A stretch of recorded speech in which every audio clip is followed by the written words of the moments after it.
Assalamualaikum Bu Resti. Waalaikumsalam Bu Suherna. Baik Bu Resti, apa kabar nih hari ini nih? Alhamdulillah Bu Herna sehat. Alhamdulillah ya, semoga selalu sehat ya Bu Resti. Baik Bu Resti, sesuai kesepakatan kita nih.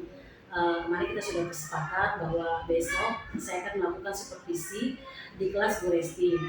Kira-kira strategi apa saja nih yang sudah Bu Resti siapkan? Ya, jadi saya yang pertama merancang pembelajaran. Tentunya yang saya rancang itu pembelajaran yang berpusat kepada siswa dengan kegiatan yang efektif dan penuh makna bagi siswa. Baik, Bu Resti boleh dong ceritakan sedikit saja tentang Bu Resti mengajar di kelas berapa, kemudian mengajar mata pelajaran apa, dan apa materi yang akan disampaikan kepada murid-murid Bu Resti. Ya Bu Erna, saya mengajar di kelas 5. Saya besok akan mengajar IPAS dengan materi pelajaran mengapa kita perlu tumbuh, dengan saya kaitkan dengan sistem pencernaan pada manusia. Oh ya Bu Resti, apa sih tujuan pembelajaran yang akan dicapai pada materi tersebut? Yang pertama itu murid dapat mendeskripsikan proses pencernaan pada manusia. Kemudian yang kedua, murid dapat menerapkan pola makan dengan menu seimbang dalam kehidupan sehari-hari. Oke. Dari tujuan pembelajaran yang ingin dicapai ini Bu Resti, apa strategi yang akan diterapkan untuk memfasilitasi atau memberikan partisipasi aktif dan beragam dari semua siswa? Tentunya saya ingin semua siswa itu aktif, kemudian minat dan bakatnya itu bisa saya cover, bisa tersalurkan dengan strategi metode pembelajaran berdiferensiasi yang terdiri dari diferensiasi konten, proses, dan produk. Dan juga agar anak terlibat aktif, saya strateginya adalah tugas kelompok dengan menggunakan metode pembelajaran berbasis STEAM, di mana STEAM itu adalah metode pembelajaran yang memang kita butuhkan di abad 21 ini Bu Erna, yaitu dengan mengasah kreatif dalam memecahkan masalah terkait dengan sains dan penggunaan teknologi. Berarti sudah sesuai ini dengan abad yang kurikulum merdeka ya, sesuai dengan abad 21 ya. Baik, apakah ada langkah-langkah yang konkret ya Bu Resti ya, yang diambil untuk mendukung siswa dengan gaya belajar mereka? Kan kita tahu ya gaya belajar mereka itu berbeda-beda ya. Makanya di kurikulum merdeka ini kita diminta untuk mengadakan pembelajaran berdiferensiasi, yang dimana semua siswa itu kan nggak memiliki pemikiran yang sama, gaya belajar yang sama, otomatis kan mereka itu pasti berbeda ya. Kira-kira apa sih langkah-langkah konkret yang akan diambil oleh Bu Resti dengan menerapkan pembelajaran dengan gaya belajar yang berbeda? Iya, nah, tadi seperti saya bilang, yang pertama pembelajaran berdiferensiasi. Di awal itu saya sudah menggunakan tes diagnostik ya, itu diagnostik awal untuk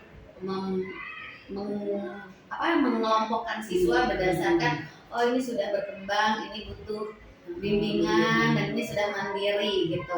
Akhirnya dari situ saya mengelompokkan siswa ke dalam tadi kemampuan belajar mereka dan kesiapan belajar mereka.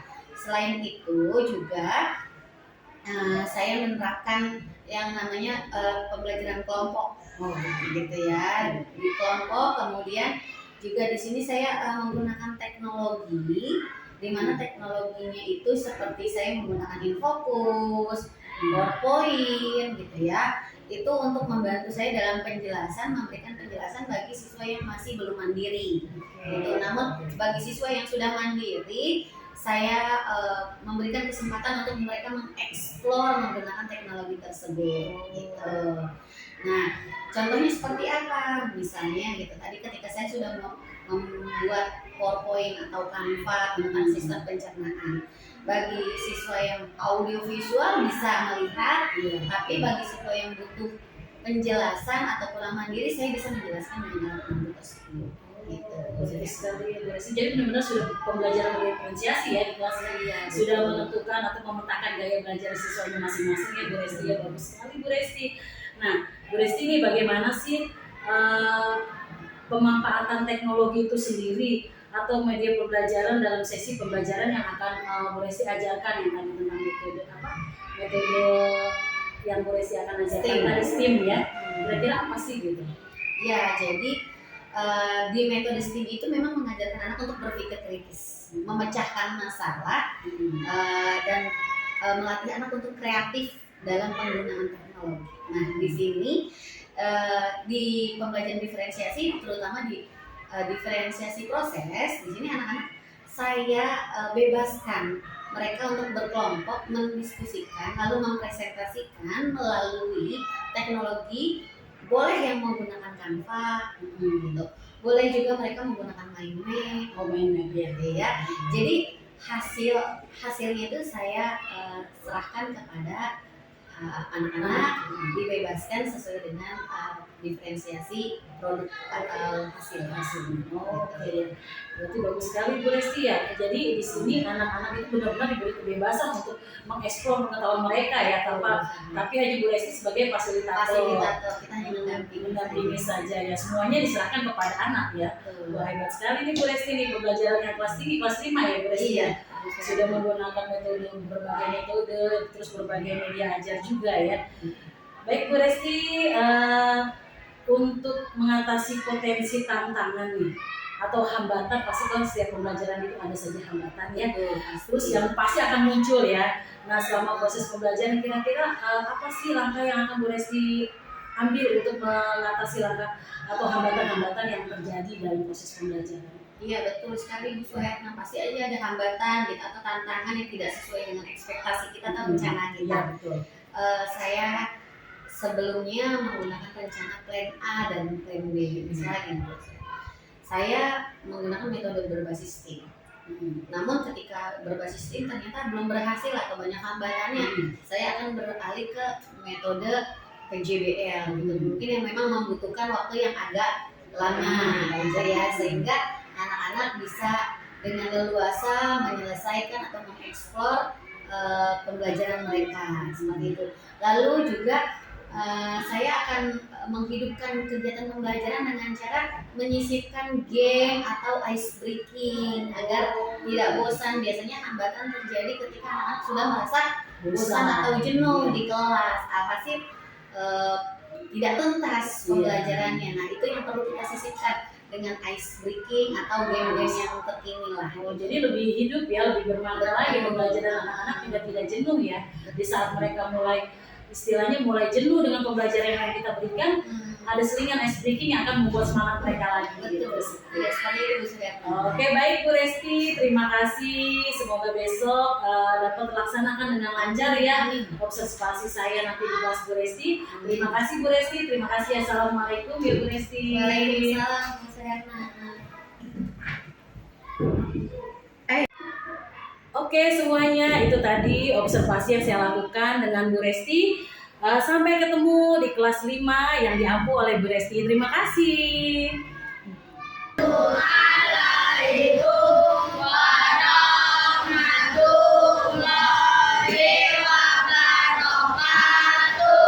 Waalaikumsalam warahmatullahi wabarakatuh. How are you today?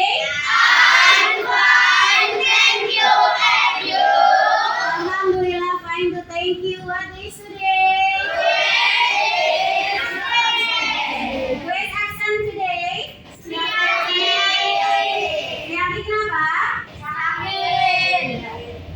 Kali ini kita akan belajar kipas.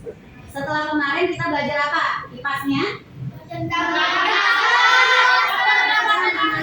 Manusia. Hari ini kita akan belajar tentang sistem pencernaan manusia. Diharapkan kalian mampu mengetahui organ-organ sistem pernapasan dan kalian mampu nanti akan membuat replika sistem pencernaan manusia. Ya, namun sebelumnya kita buat pemanasan yuk. Kita nari Cicip periuk. Semuanya berdiri. Berdiri ya. Siap? Siap. Cicit periuk berasal dari Jawa. Kita kecil atau dua ekor. Caca udah mengerti ikan gigi roda. Sapi tadolo.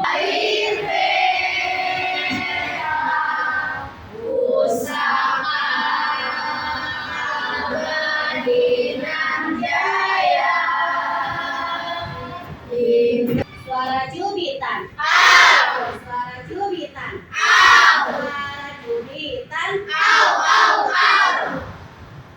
Nah, anak-anak, kamu bawa bekal hari ini? Siapa yang bawa bekal? Oke, siapa yang tidak bawa bekal? Siapa yang sudah sarapan? Siapa yang belum sarapan? Banyak yang belum sarapan, ya.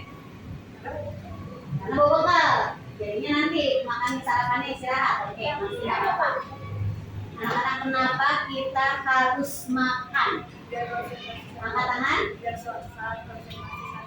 Oke, biar konsentrasi saat belajar. Ada lagi nggak? Kenapa kita butuh makan? Yes, awal. Oke, bagus. Agar tidak kelaparan saat belajar. Yo. Agar tidak lemas. Yang lain? Apa yang terjadi jika kita tidak makan? Kelaparan. Terus? Sakit. Sakit ma. Oke. Putra punya penyakit ma. Berarti butuh makan. Setelah makan nih, makan. Berarti kamu mau mendapatkan apa? Nutrisi. Apa lagi? Energi. Betul sekali, Gek. Betul. Energi. Yang kita makan masuk ke mana? Ke mulut. Terus dari mulut ke mana? Angkat tangan. Gak usah susah. Dimas? Ke perut. Di perut ada apa? Nah, kita lihat. Ibu akan menayangkan sebuah gambar. Ini. Lambung. Apa? Lambung. Yang ini. Hati yang hijau. Asam. Apa? Asam. Kamu pernah makan ikan atau hewan, ikan atau ayam yang ada kecil dapat hati, rasanya pahit? Bahaya. Siapa yang tahu? Bukan. Apa? Apa? Empedu. Betul, empedu. Terus ini apa? Usus kecil. Ini apa nih? Nih. Usus besar. Usus besar. Oke, nanti kita lihat ya. Ini apa? Usus halus. Ini apa? Usus halus. Nah, nggak terbalik. Yang mana? Yang mana? Yang hancur, bagaimana kalau kita ceritain? Ayo. Semua makanan yang kita makan tentunya melalui sistem pencernaan. Sistem pencernaan ini terdiri dari beberapa organ pencernaan, yaitu mulut, kerongkongan, lambung, usus halus, usus besar, dan anus.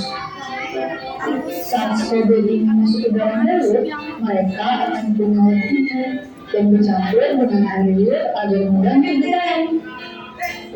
Selanjutnya, makanan akan meluncur turun melewati kerongkongan untuk menuju ke lambung. Kerongkongan adalah sebuah saluran panjang seperti selokan yang menghubungkan mulut dengan lambung. Akhirnya, sampailah strawberry tadi di lambung. Di sana, strawberry akan dihancurkan oleh gerakan dinding lambung dan juga cairan lambung. Tahukah kalian, cairan lambung bersifat sangat asam, saking asamnya setiap benda yang masuk ke dalam lambung akan mulai muncul. Selanjutnya, makanan akan menuju usus halus. Di usus ini, nutrisi makanan seperti vitamin akan diserap dan diedarkan ke seluruh tubuh kita. Nutrisi inilah yang membuat kita sehat dan berenergi. Makanan yang telah dalam nutrisinya ini disebut dengan ampas makanan. Ampas makanan kemudian masuk menuju usus besar. Di usus besar Air yang menuju atas akan diserap sehingga menjadi lebih padat. Ampas-ampas ini kemudian masuk ke dalam vakum. Vakum adalah ujung dari usus besar. Mereka berfungsi sebagai tempat pemberhentian sementara sebelum ampas dikeluarkan dari jumlah melalui anus. Ampas yang keluar melalui anus inilah yang kita sebut dengan saluran aperitif. Disinilah sebenarnya makanan kita berakhir. Mari kita ingat lagi. Jadi, makanan yang kita makan akan masuk pertama kali ke dalam mulut dan selanjutnya melalui kerongkongan untuk menuju ke lambung. Dari lambung, makanan akan menuju usus halus, usus besar, dan begitu sementara di rectum. Sebelum akhirnya dikeluarkan dari tubuh kita melalui. Oke, kita lihat lagi gambarnya, jangan sampai salah. Ya? Iya, Bu. Yang ini mulut, kerongkongan, bukan tenggorokan, tapi kerongkongan. Ini lambung, hati, usus halus, usus besar, dan berakhir di anus. Boleh bilang rektum, boleh bilang anus. Nah, anak-anak, Ibu akan bagi diskusi kalian ya sesuai dengan namanya ya. Diskusi Ibu akan bagikan. Lalu nanti Ibu akan berikan LKPD lembar yang harus kalian kerjakan sesuai dengan kelompoknya. Oke? Bisa dimengerti? Siap, bisa. Silakan mengerjakan. Kamu boleh lihat di buku pojok baca. Boleh lihat di buku yang bawa handphone, boleh searching tentang sistem pencernaan manusia dan fungsinya. Jelas? Kamu boleh cari di berbagai macam sumber. Silakan mengerjakan. Perhatikan dan dilihat juga kalau memang ada yang salah langsung diperbaiki. Silakan Kiki. Bagian-bagian pencernaan manusia. Mulut, fungsinya. Kita mulai dengan berdoa dan masukkan makanan melalui bibir. Kemudian makan ditangkap gigi dan lidah. Selanjutnya, makan. Di dalam usus besar, sebagian besar air akan diserap sehingga yang tersisa hanyalah ampas. Oke, kita kasih tepuk Superman untuk kelompok 3. Gus, terima kasih Vicky. Tadi kita belajar dan semua sudah presentasi. Jawabannya bagus-bagus semua. Terakhir kita refleksi tentang pembelajaran kita hari ini.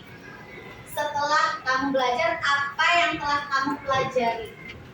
Ya, Vicky? Kita dapat mengetahui warga-warga di dalam tubuh kita untuk memperkenalkan sistem pencernaan pada manusia. Oke, bagus Vicky. Yang kedua, nih refleksi yang kedua, kira-kira tadi dalam belajar apa sih tantangan yang kalian hadapi?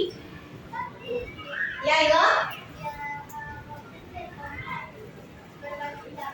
Oh gitu, saling berbagai pendapat gitu ya. Sulit memahami berbagai pendapat. Nah, ketika kamu menemukan berbagai macam pendapat, terus teman kamu kan sifatnya beda-beda gitu kan? Ada yang bisa yang ini orang ini benar gitu ya. Tadi Bu Resti lihat ya. Kira-kira bagaimana cara kita menghadapi tantangan itu? Ada yang tahu? Oke, Adit, apa Adit? Dengan saling menghormati. Betul sekali, Adit. Dengan saling menghormati. Oke, anak-anak. Demikian tadi pembelajaran MIPAS kita. Nanti kita akan lanjutkan di pertemuan berikutnya. Kalian boleh istirahat. Oke, terima kasih. Assalamualaikum warahmatullahi wabarakatuh.